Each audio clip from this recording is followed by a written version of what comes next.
let's just have some real talk. Some people will use that as an excuse to not have to change because they'll be like, well, it's not that bad. I don't feel that bad yet, right?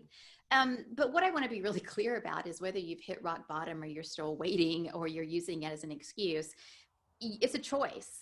It really is a choice. And more importantly than that, it's a decision. Now, what's the difference, Cynthia? Well, we all have choices, right? You can choose to have milk with your coffee, or you can choose not to. But the point at which you decide is when you take action. So great, you have a choice to have coffee with milk or not. But when you make the decision to pour the milk in or not, that's way different, right? Until then, it's just this idea, it's just this concept, it's a possibility.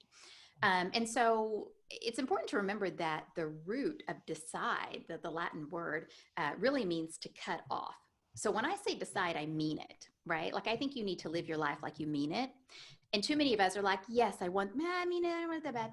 Yes, I want to lose weight, but that cake looks so, it's like, no, you decide, you make the choice. And then when you make that decision, then there's no going back. There's just no other option. That becomes who you are, and you live your life as if that thing that you want is already right here in your present moment, right? So I study neuroscience a lot and really looking at how we can create our own realities. And this is what it takes. When we see the quote unquote great ones, those who have overcome, those who have made it through, those are the successes.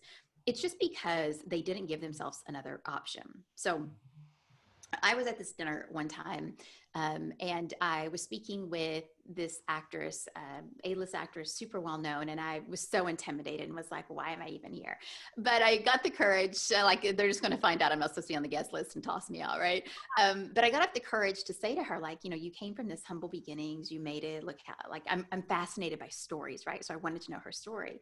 And I said, how did you do it? What if it hadn't worked out? And she said, oh no, that was never an option.